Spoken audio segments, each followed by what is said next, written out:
नमस्कार। साहित्य तक के बुक कैफे के एक दिन एक किताब में मैं जयप्रकाश पांडे आपका स्वागत करता हूं। आज मैं साहित्य अकादमी पुरस्कार से सम्मानित कृति आकाश का चित्र और अन्य कहानियां इसके साथ उपस्थित हूं। कुल सैकिया की यह पुस्तक है जो असमिया में प्रकाशित हुई थी। असमिया से इसका हिंदी अनुवाद दिनकर कुमार ने किया है। कुल सैकिया का जन्म 1959 में हुआ। प्रख्यात कथाकार हैं। असमिया के 22 कहानी संग्रह और एक उपन्यास उनके प्रकाशित हो चुके हैं। आईआईटी से उन्होंने पीएचडी की।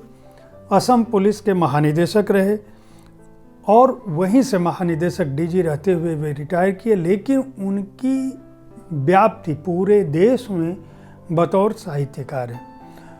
कुल की जो कहानियां हैं वो फेसबुक पर काफ़ी चर्चित रही हैं। वे अपने संस्मरण जो पुलिस अधिकारी रहते हुए जो उन्होंने देखा था, समझा था, वह भी काफ़ी चर्चित रहा। और आकाश का चित्र जो ये संकलन है, आकाश का चित्र और अन्य कहानियां, इसको साहित्य अकादमी ने पुरस्कृत किया था। हिंदी में यह पुस्तक आई है।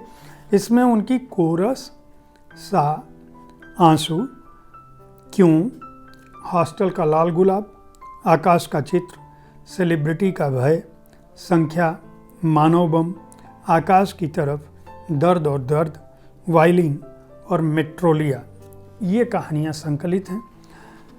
कुल की कहानियों का जो लिखने का तरीका है, खासकर भारतीय भाषाओं में जो कहानियाँ लिखी जा रही हैं वो इतनी उम्दा शैली में लिखी जा रही हैं कि उन पर अलग से कुछ कहने की आवश्यकता नहीं। उनका शिल्प, उनका कथ्य, उनकी विषय वस्तु और उनका प्रस्तुतिकरण सब कुछ अद्भुत है।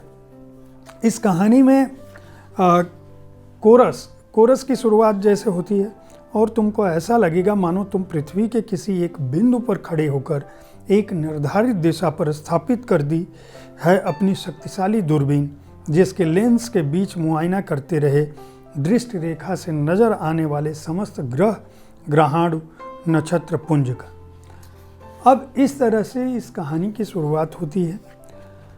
इसी तरह से जो सेलिब्रिटी का भय कहानी है, एक सेलिब्रिटी है, बड़ी नायिका है, दुनिया की सारी सुविधाएं उसके पास है, 5 सितारा होटलों में रहती है। वह एक शूटिंग करके आती है और एक बड़े होटल में जाती है, खाना खाने बैठती है और अचानक उसको समझ आता है कि ये बिल्डिंग गिर रही है और चारों तरफ जो इसके सुरक्षाकर्मी हैं और प्रशंसक हैं वो होटल के बाहर खड़े हैं और ये नीचे घुस जाती है टेबल के नीचे और सोचने लगती है, देखती है कि दूसरे लोग भी नीचे घुसे हुए हैं।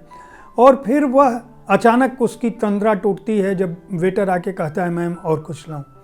वह सोचती है ये जीवन क्या है, ये जो मैंने अर्जित किया है, इतनी शोहरत, इतना धन, इतना पैसा, यह सब कुछ किस काम आएगा। और फिर उसे समझ में आता है कि नहीं, इसका कोई अर्थ नहीं है। जीवन सेलिब्रिटी होने से अलग भी है, लेकिन वह सेलिब्रिटी होने के अपने अस्तित्व को छोड़े भी तो कैसे।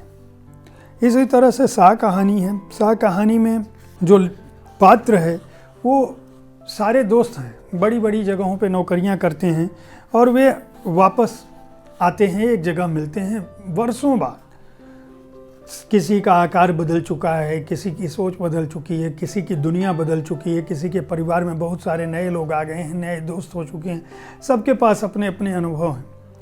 लेकिन 2 ऐसे दोस्त हैं जो याद करते हैं कि जब वे अपने ट्रेनिंग के दौरान थे तो उन्होंने किस तरह से एक दूसरे को समझा था और चढ़ाई चढ़ते हुए उनके बीच कैसी बातचीत होती थी। और फिर वो सोचने लगते हैं कि वो जो डायरी पर लिखा जाता था वो आखिर वो सा जो लिखता था वो क्या था। वह सा कुछ भी हो सकता था। वह एक सूरज का भी चित्र हो सकता था, वह किसी का भी चित्र हो सकता था, लेकिन शायद वो संगीत या सावित्री का भी चित्र हो सकता था। इस तरह से बेहद अलग ढंग की कहानियाँ हैं, अलग ढंग से लिखी गई हैं। उनकी विषय वस्तु भी उसी तरह की है।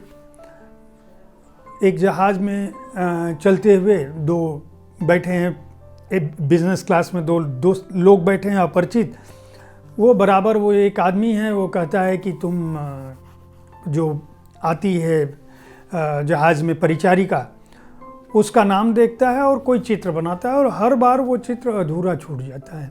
हर बार वो लड़की उठाती है और डस्टबिन में उस चित्र को फेंक देती है। जब इस बार ये चित्र बना रहा होता है गुरगंभीर व्यक्ति, तो जो पड़ोसी बैठा होता है बिजनेस क्लास में, वो कहता है कि तुम क्या बना रहे हो, तुम क्या चित्रकार हो? कहता है नहीं, मैं बिजनेस हाउस मेरा है, मैं ऐसे ही चित्र बनाता हूँ। वह लड़की आती है और वो कहती है कि शायद इनको पता नहीं कि जो चित्र, कुछ चित्र ऐसे होते हैं जो हमेशा अधूरे रह जाते हैं।